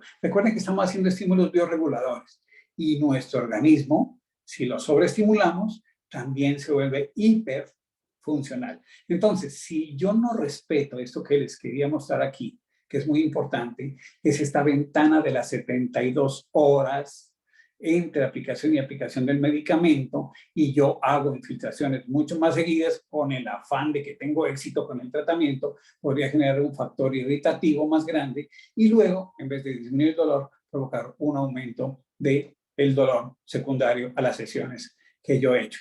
Cuando esto ocurre, ¿qué hay que hacer? Pues dejar de estimular simplemente y buscar otros mecanismos de limitación de la inflamación para evitar que esto nos ocurra. Entonces, respeten siempre las 72 horas y algo muy importante, si después de 3 terapias cada 72 horas el dolor no mejora o empeora, ustedes deben buscar detrás de eso un evento catastrófico. Así que deben buscar a través de, obviamente, diferentes mecanismos y formas, tomografía, radiografía, electromiografía, etcétera, buscar causas específicas de un dolor que no cede a la biopuntura, porque si eso no ocurre, detrás de eso posiblemente haya un evento catastrófico. Entonces, lo que esperamos realmente es esto, posiblemente una pequeña agravación y una disminución paulatina del dolor, que sería muy diferente a la evolución normal en el tiempo. Y esto es el tiempo que ahorraríamos de dolor al paciente y de disminución, obviamente, de su actividad nociceptiva dolorosa. Algunos pacientes, esto también es importante, pueden ser hiperreactivos, o sea, responden exageradamente muy bien y muy rápido a las terapias, y otros son hiporreactivos, se demoran un poquito más en reaccionar. Esto lo podríamos ver cuando estimulamos el reflejo axónico en la piel. Recuerden que si buscamos dermografismo en la piel y el paciente, digamos, se pone rojito muy rápidamente, exageradamente es un paciente hiperreactivo. Pero si yo me paso y veo que no se me estimula, no me enrojece la piel, no hay ese eritema que yo espero en la piel, ese paciente puede ser un paciente hiporreactivo. Y estos pacientes se pueden, digamos, modular a través de la dieta. La dieta, por ejemplo, es un mecanismo interesante, sobre todo los ayunos terapéuticos y las restricciones calóricas suelen ser interesantes para modular básicamente estos procesos de disregulación a la respuesta del estímulo funcional. Otros mecanismos podrían ser el láser, el calor, el frío, la hidroterapia, la termoterapia, etcétera. Pero digamos que lo importante es saber reconocer este tipo de pacientes y saber enfrentarnos a ellos. Muy bien, así que bueno, yo creo que con esto he hecho un resumen muy interesante. Aquí tengo un montón de videitos y digamos que hagamos una pequeña diferencia entre lo que es la biopuntura, entre ningún tratamiento, la punción seca o acupuntura, la punción seca múltiple y inyecciones locales de solución salina y la biopuntura.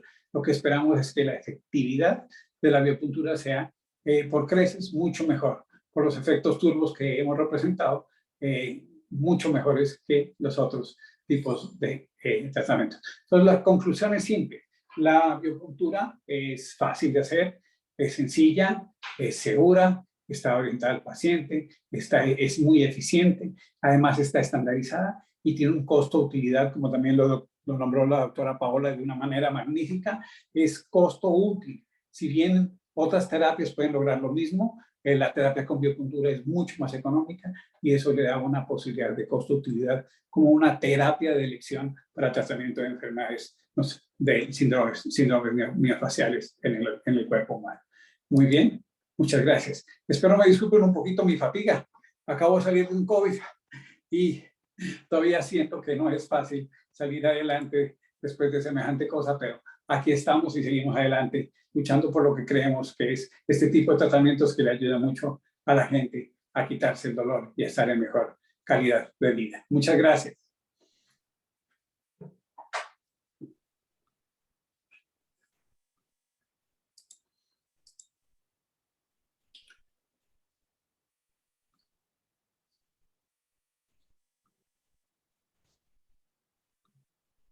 Se ve la presentación, ¿verdad? Sí, Paulita, estamos viendo la tuya. Bien, voy a mostrar algunos casos para exponer. La mayoría de estos pacientes yo los veo, digamos, en un hospital público chileno y en una mutualidad. Entonces, por lo tanto, es un trabajo más bien de medicina alopática, donde, verdad, estoy rodeada de enfermeras de medicina convencional, de colegas de medicina convencional, y que por lo tanto el fundamento de por qué se hace la terapia tiene que estar muy bien avalado. Digamos, no se permitiría que fuese de otra forma. Entonces, esta tranquilidad lo permite esta técnica, lo permite hacer en un box de procedimiento con todas las técnicas estériles, pero además al tener medicamentos que ya tiene, como el Traumel, un fundamento más técnico, más científico, permite, ¿no es cierto?, que sea permitido por los directivos del establecimiento. Entonces, aquí estoy haciendo, esta paciente tuvo un cáncer de mama derecho y al lado izquierdo tuvo una fractura de húmero. Entonces, si bien es cierto, tuvo una disección de la cadena lunar axilar, en la zona posterior no se compromete esta cadena. Entonces ahí está el bloqueo del nervio supraescapular, que es el que da la sensibilidad intraarticular del hombro. Sí, doctor, que me espera afuera, Susi, porque ahora no podemos... Que espera un poco afuera. Por favor, micrófono, muchas gracias. El video, doctor, que es un video artesanal, entonces quedó con alguna... ahí está la técnica de la biopuntura en el músculo romboide. Si ustedes se fijan, el dedo está en el borde ahí de la aguja, con una aguja de 27 por 4. Se fijan que la paciente no tiene el signo del salto, como era la técnica de la fenestración, y bastante bien tolerada. Y es rápida, se fijan, y no sangra. Ahí vamos con el trapecio. Entonces se hace una técnica que es de pinzar el músculo. Y ahí pasamos rápidamente a través, entonces, de la banda tensa y no fenestra. No sangra nada. Y aquí vamos a ver, en el siguiente video, la paciente hace su observación. Aquí sí les voy a pedir que escuchen, porque ella hace la observación de cuánto mejora inmediatamente el rango de movimiento. Perfecto. ¿Le dolió el procedimiento? Muy poco, muy poquito. Ok.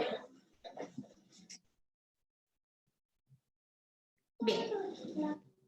Si me permites hacer comentarios, eso es lo bonito. El paciente no siente gran dolor, pero siente un gran beneficio al llegar al punto gatillo. Eso es lo importante y a la zona de disfunción miofacial. Hay un paciente que está operado una fractura de codo y que tiene entonces vamos a hacer primero, como dice el doctor, vamos a inyectar la zona de la epicondilitis.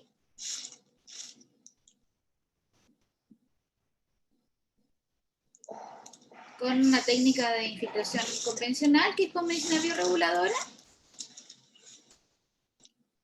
Y posteriormente se va a hacer entonces la hidrodisección de la cicatriz con medicina bioreguladora. O sea, ahí se parece un poco probablemente a la terapia neural, pero aquí el objetivo es despegar la cicatriz que está adherida a planos profundos y que está siendo gatilladora de dolor. Y con muy buenos resultados para la cicatriz. Y bastante bien tolerada también. Ya.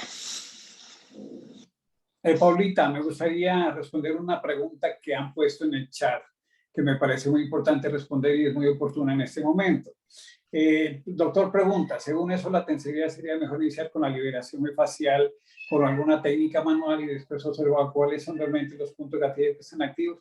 Bueno, realmente pienso que aquí se puede hacer varias cosas. Solo la punción ya es magnífica, pero si además el doctor tiene una experiencia en liberación miofascial, el objetivo, como yo intentaba explicarlo desde el punto de vista mecánico miofacial, es que la fascia es una arruga interna, digamos, del tejido. Entonces, el objetivo es quitar esa arruga. Si usted tiene la habilidad en las manos de liberar la tensión miofascial, usted puede combinar las técnicas de liberación miofascial e infiltración. De hecho, yo no les doy orden. A veces infiltro y luego masajeo, o masajeo, infiltro y luego masajeo, etcétera, porque el objetivo fundamental es quitar esa tensión. Entonces, eso me parece un punto clave adicional que podría ser interesante para que lo tengan en cuenta como forma de atacar, digamos, la disfunción miofascial.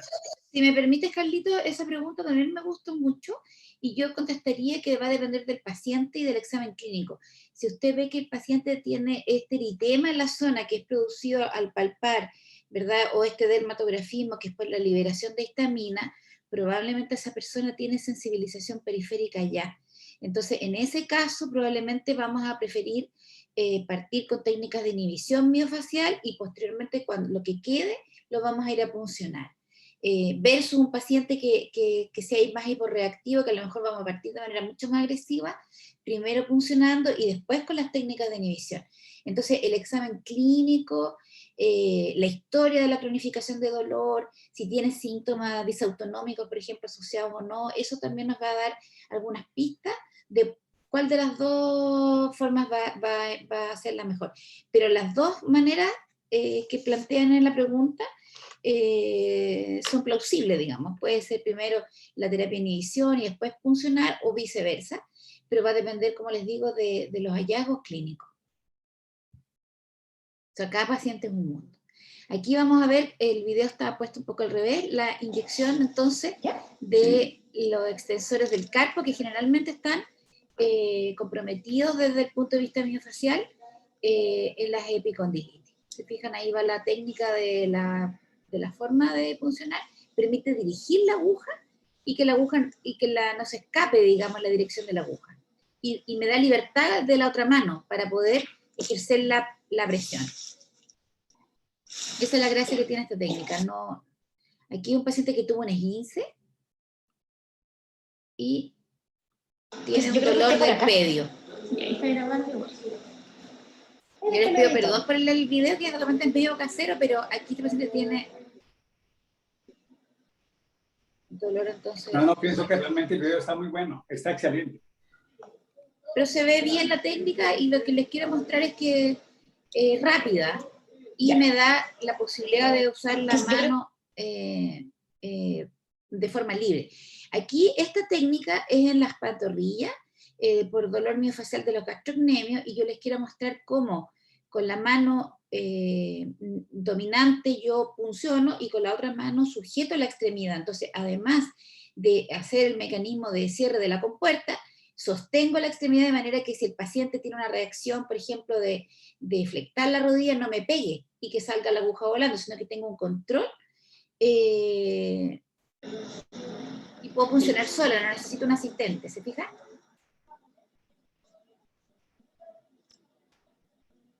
Y no sangra nada.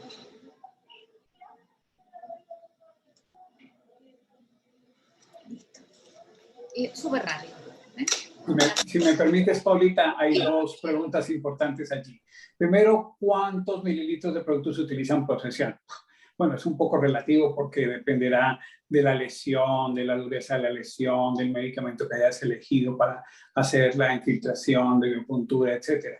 Pero digamos que normalmente si tienes 4 medicamentos como los que yo utilizo, digamos de rutina, Traumeel, silobutinol y coenzima, estamos hablando casi de unos 10 centímetros que te da la posibilidad de tomar una muy buena área de tejido que tenga disfunción miofascial y atacarlo desde el punto de vista de quitar esa inflamación. Así que eso es relativo. ¿Cuánto colocar de medicamento?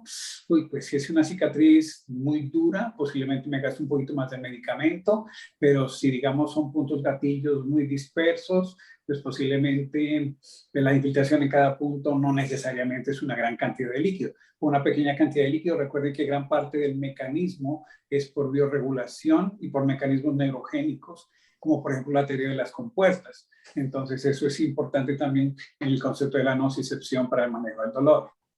Sí, aquí yo quisiera complementar que va a tener que ver también con el tamaño del músculo. Entonces, un músculo pequeño como el pedio, a lo mejor le vamos a poner 0,5 ml por punto, y en un glúteo mayor, a lo mejor nos va a soportar 2 ml por punto. Y lo otro es que aquí hay una pregunta que se dicen si ya se infiltró un punto, ¿se puede volver a infiltrar? Absolutamente. Sí, se puede. Eso va a depender en el fondo de la clínica que va a tener el paciente. La estrategia debe ser clara, pero digamos que si yo ataco, debo intentar encontrar todos los puntos de disfunción miofascial para quitar el dolor, ¿ya?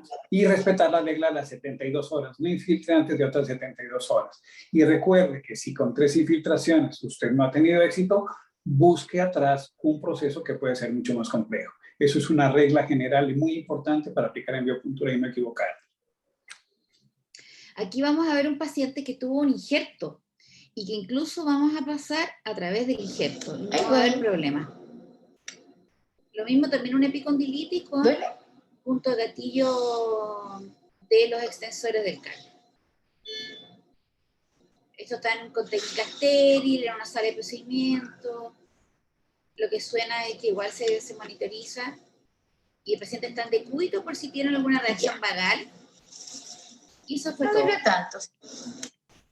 Y aquí para ir terminando, es una paciente que tiene una fibromialgia de base que está en tratamiento y que se le sobreagrega a esto una bursitis trocantérica con un síndrome miofacial de los rotadores de cardio. Entonces, vamos a partir por el trocante y vamos a hacer una infiltración normal, ¿ya? Y vamos a hacer lo siguiente. Yo realmente te felicito porque el video es casero, pero está de muy buena calidad. Un poquito de edición y queda perfecto. Está muy, muy bueno. Sí, aquí lo importante de este video es que a medida que voy retirando, voy introduciendo el líquido. ¿Bien? Entonces llego a plano profundo, toco periósteo y a medida que salgo, voy introduciendo el Entonces aquí vamos a pasar por esta banda miofacial.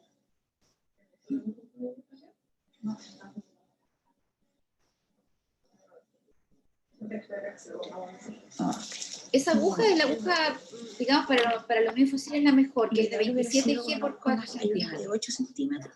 Ahí ya están haciendo una pregunta si mezclamos los bioterápicos con anestésicos. Si bien Jan Kerchov lo hacía, yo, por ejemplo, prefiero no usarlo. Si yo voy a utilizar medicamentos bioterápicos, los uso solo sin anestésico local. Eso para mí es muy importante. Sí, yo lo uso con, pero una cantidad muy baja de lidocaína. Ese te duele. Porque esto es más confortable. Pero hay colegas que lo hacen sin nada de lidocaína o procaína y no molesta. Listo. Ahora, aquí estamos tratando solamente lo sobreagregado, porque es importante decir que una fibromialgia obviamente no le vamos a funcionar el cuerpo completo, sino que solamente lo que tenga sobreagregado miofacial. Y aquí les quiero mostrar, ustedes que están en Centroamérica y que viajan probablemente mucho más a menudo o tienen acceso a personas que viajan más a menudo a Estados Unidos, está este aparato que se llama Butterfly, que es un transductor de ecografía que se conecta a los teléfonos inteligentes y que es de mucho menor costo que un equipo de un ecógrafo portátil. En este caso es de una residente de Medicina Física y Rehabilitación y que ella entonces hace una punción. En este caso no hace biopuntura, sino que es una punción de un bloqueo costal, pero en la cama del paciente con guía ecográfica. Entonces, probablemente para hacer biopuntura en músculos profundos también podría ser. Eso no corre el video. Me pasó lo del doctor, a ver si ahí se ve. Bueno, es a lo que todos queremos llegar, ¿no? Función guiada por ecografía. Yo ya estoy dando mis pininos importantes también para llegar a esa oportunidad. No corre el video, pero bueno, pero lo importante es eso, que existe esa posibilidad que ya ha ido bajando progresivamente costo. Y aquí quiero mostrar el caso de una paciente con un cáncer de mama que, como ustedes ven, tiene un linfedema con un uso de vendaje multicapa y que la disección axilar no compromete la zona posterior. Entonces sí podemos tratar aquí, obviamente no hay que funcionar la extremidad con linfedema nunca, pero sí la zona que no tiene compromiso de la cadena se puede funcionar. Aquí hay una residente de medicina física y rehabilitación que está haciendo la técnica de biopuntura que ella aprendió en su pasantía.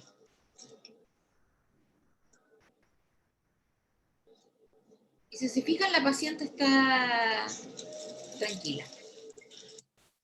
Hay una pregunta ahí de cuándo utilizar los bioterapéuticos con dextrosa. La doctora Paulita mostró un video, por ejemplo, de un esguince de tobillo. Yo siempre prefiero utilizar la dextrosa con los bioterapéuticos cuando hay disrupción de tejido. Entonces, por ejemplo, en ese caso del esguince de tobillo, allí sí es muy interesante utilizar una mezcla de dextrosa, que normalmente lo que yo utilizo es dextrosa al 50%, 2 centímetros por 3 centímetros de procaína al 0,5%, junto con los medicamentos. Y en ese caso, sí es interesante porque la dextrosa va a ayudar a la reparación y al fortalecimiento del tejido, que ese es el propósito de la dextrosa. En otros casos, por ejemplo, si son solamente puntos gatillo, yo no me arriesgo solamente a colocar dextrosa porque uno puede producir más fibrosis y al final terminar produciendo más dolor. Entonces, mi recomendación es: disrupción de tejidos, use medicamentos bioterapéuticos asociados a dextrosa. Sí, yo no tengo experiencia con uso de dextrosa. Lo que sí, hay una pregunta de la mezcla de productos. En general, hay como dos corrientes entre los biopuntores, que son los que usan, que dicen que no, que el estímulo inmunológico tiene que ser secuencial, es decir, de a uno, y algunos que dicen que no, porque en realidad en el cuerpo humano normalmente se reciben estos estímulos en el sistema inmunológico de manera simultánea, que lo que me parece más razonable es ese argumento, que uno en realidad en la vida normal, al comer, al recibir los pólenes, la contaminación, está todo mezclado, y que el sistema inmunológico es capaz de diferenciar cada estímulo y gatillar la respuesta apropiada. Pero algunos que son más puristas, digamos, lo administran de manera secuencial, no mezclan productos. Ahí yo creo que cada uno se puede ir haciendo su experiencia propia. Entonces, no sé si alguien quiere hacer alguna pregunta. Mira, esta pregunta es muy interesante. Claro, la dextrosa aumenta la osmolaridad y de eso se trata, digamos, la proloterapia, es utilizar una sustancia hipertónica sobre el tejido conectivo para favorecer que aumente la proliferación de tejido conectivo. De allí la utilización de la dextrosa. Jan Kirchhoff nos lo mostró en Alemania, no sé si recuerdas, Paulita, pero bueno, yo vine con esa idea a Colombia de buscar cómo funcionaría eso y realmente me dediqué un buen tiempo a buscar esa experiencia y ha sido grata, sobre todo en disrupción de tejidos. En el esguince de tobillo he tenido mucho éxito, por ejemplo, en la mezcla, por ejemplo, de Traumel, celubuchino, lipoenzima y dextrosa 50% en la proporción que les conté. Entonces, cuando es disrupción de tejidos, la indicación es con dextrosa, pero no en otras ocasiones. En otras ocasiones, solamente tratar puntos gatillo con dextrosa podría incluso complicar las cosas, entonces no lo recomendaría. Hay otra pregunta interesante que dice, ¿no le ponen me imagino que es procaína a la mezcla de Carlos Rosales? En Chile yo no tengo procaína, así que solamente lo mezclo con lidocaína, pero yo sé que en Colombia somos muy afortunados, tenemos procaína por montones.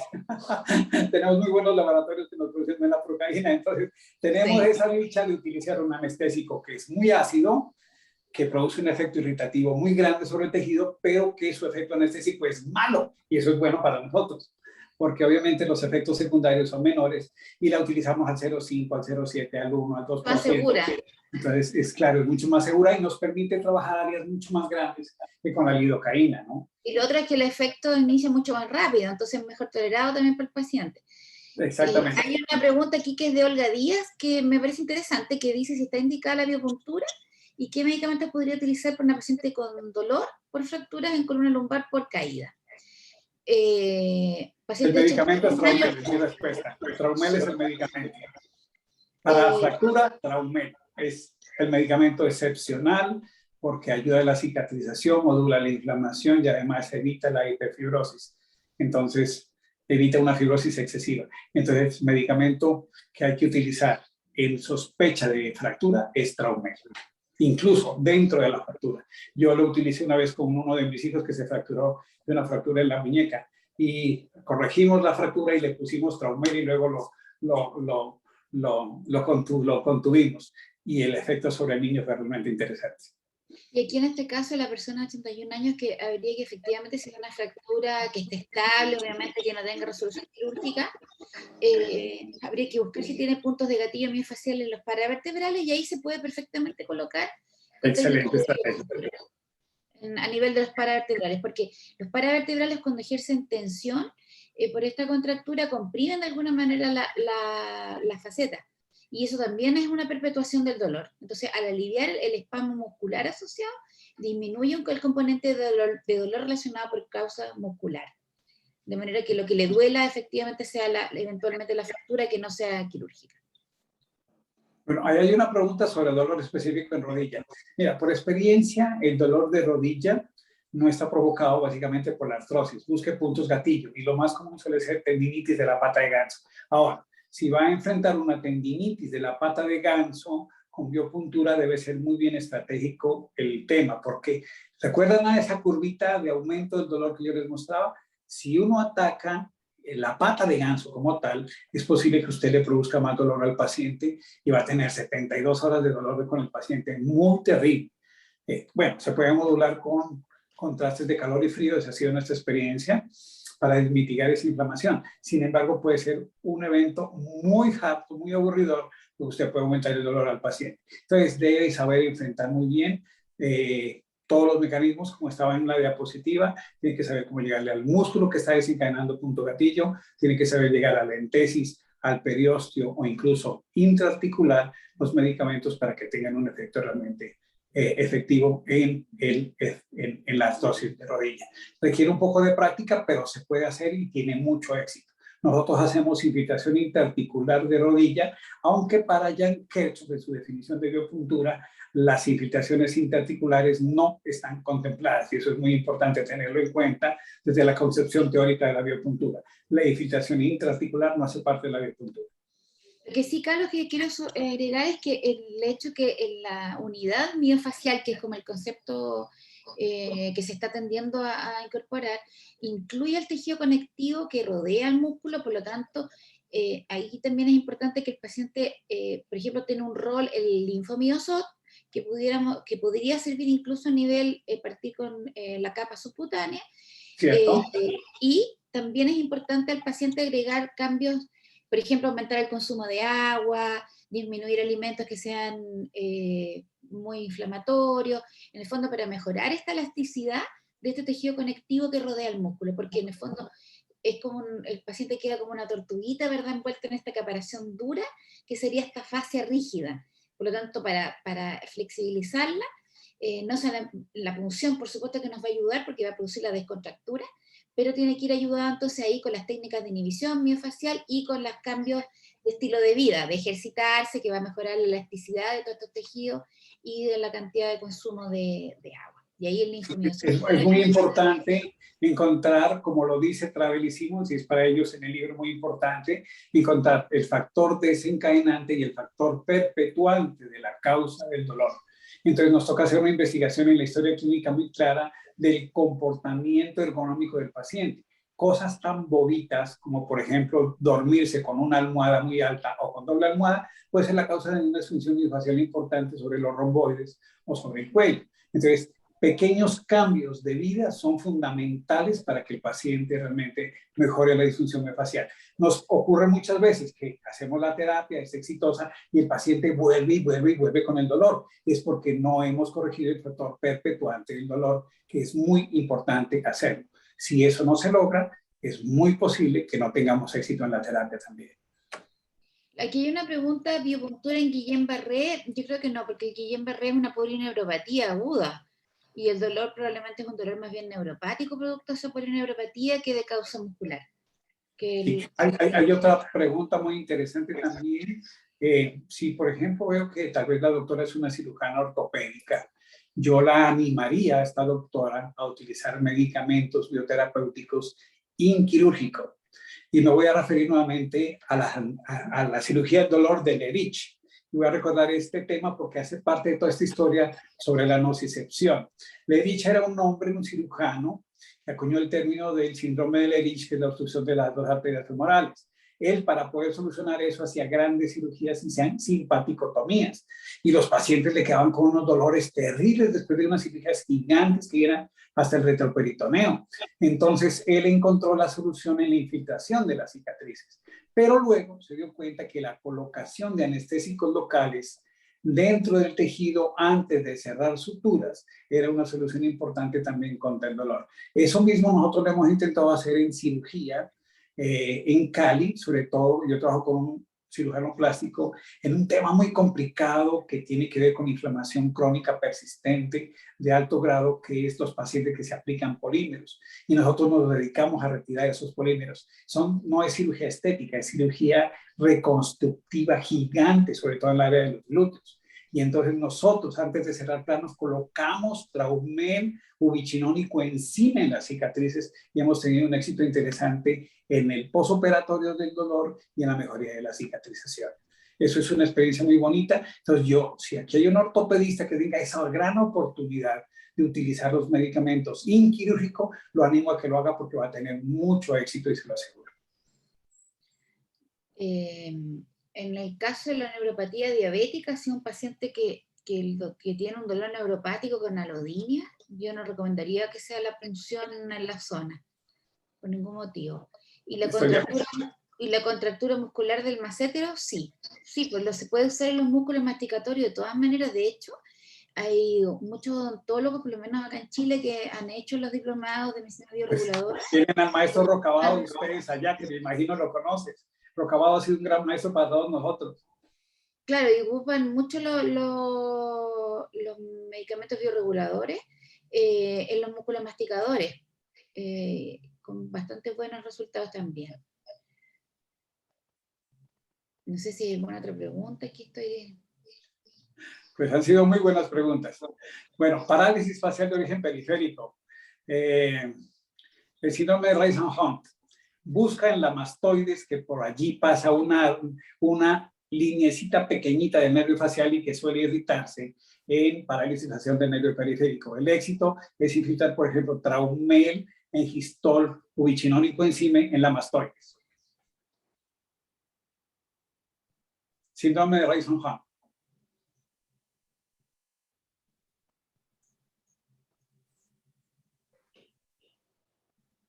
Muchas gracias, doctores. Creo que, como ustedes dicen, las preguntas están muy interesantes y han muy entrado buenas. Muchas preguntas, sí. Sí, de casos que muchas veces se dan con frecuencia. Doctor, sobre su experiencia con vitamina C en megadosis. Bueno, la utilizo también como, digamos, un tratamiento de sostén en pacientes con disfunción miofascial, porque la vitamina C, si ustedes lo recuerdan, es un cofactor muy importante en formación de colágeno. Entonces, normalmente utilizamos fórmulas que tienen vitamina C con algunos aminoácidos específicos reparadores del tejido conectivo, triptófano, isoleucina, valina y leucina, que son los aminoácidos de cadena ramificada más el triptófano. A veces también utilizamos arginina y glutamina asociada a la vitamina C para lograr este efecto específico de reparación del tejido conectivo. Excelente, muchas gracias, doctor. Muchas gracias a ambos. Muy buena conferencia, muy buenos casos. Muchísimas gracias. Gracias por aceptar la invitación. Creo que hay otra pregunta por ahí, ya para ir terminando, porque ya en Chile ya casi es medianoche. Ya es medianoche. Paulita va a agarrar año nuevo ahí, ¿eh? No lo que pasa es que no me puedo ni siquiera ir de rumba por culpa del coronavirus, ¿ven? Bueno, pero sabes que estás invitada a Cali a bailar salsa, la capital mundial de la salsa. Estás invitada hace muchos años. Espero tu visita, Paulita, con nosotros acá. Sí. Hay una pregunta acá sobre la vitamina C, sobre la cantidad a utilizar. Y Bueno, preguntan si utilizamos es diferentes cantidades. Yo utilizo entre 9 gramos y 20 gramos por vía intravenosa, como les digo, mezclada con algunos aminoácidos. A veces la mezclamos con magnesio, también en problemas cardiovasculares. La vitamina C es algo realmente mágico. Yo preferiría que un día me invites nuevamente y nos echamos una conferencia completa sobre vitamina C, porque la vitamina C es una cosa mágica. Así que, Osvaldo, con mucho gusto aceptaré tu invitación. Muchísimas gracias, doctor. Muchísimas gracias, como les decía a ambos. Muchas gracias también a todos los participantes. Creo que en beneficio del desarrollo de la medicina podemos aportar mucho para los pacientes y creo que ustedes han dado mucho para todos los médicos de Centroamérica. Tenemos por allá a Juan Gilberto. Juan Gilberto, no sé si querés agregar algo más. Bueno, sí, que acepte también el doctor Carlos López una invitación para hablar de vitamina C acá en El Salvador, por supuesto. Con mucho gusto. Pronto estaré en Salvador y espero darte un abrazo, Juan Gilberto. Por supuesto, muchas gracias. Bueno, pero agradecerles definitivamente por este tremendo charla de conferencia que sinceramente nos ha llenado de mucha satisfacción con respecto a todos los productos que se utilizan pues para este tipo de procedimientos y que realmente creo ha sido un recordatorio también del curso de las fascias que se recibió a principio del mes, del año, perdón. Entonces, sumamente importante. Así que esperamos poder contar con tal vez una segunda parte en algún momento, porque todavía hay preguntas, creo. ¿Verdad? Siguen saliendo preguntas en este momento, ¿verdad? Eso significa que motivamos a la gente y hay 107 de 120 y pico que habían. Pues muchas gracias por estar con nosotros hasta el final. Yo quiero realmente agradecerle a Paulita. Sabes, Paulita, aprendí de ti hoy cosas importantes. A veces uno piensa que ya se las sabe todas, pero me diste unos tips que me mandaste a estudiar y te lo agradezco mucho, porque son muy importantes y las voy a tener muy en cuenta en adelante. Gracias, Paulita. Muchas gracias. Claro. Gracias a ustedes por la invitación. Bueno, y por otro lado, quisiera aprovechar el momento para tomarme un momentito para dirigirme a nuestros médicos salvadoreños que se encuentran conectados en este momento. Fíjese que el 20 de noviembre tenemos una reunión muy especial, entonces quisiera invitarles a nuestros médicos salvadoreños para que puedan participar en una actividad formativa con el tema Mi experiencia en manejo de COVID, donde vamos a tener 3 conferencistas que expondrán durante 30 minutos cada uno, por lo que estaríamos felices que pudieran asistir.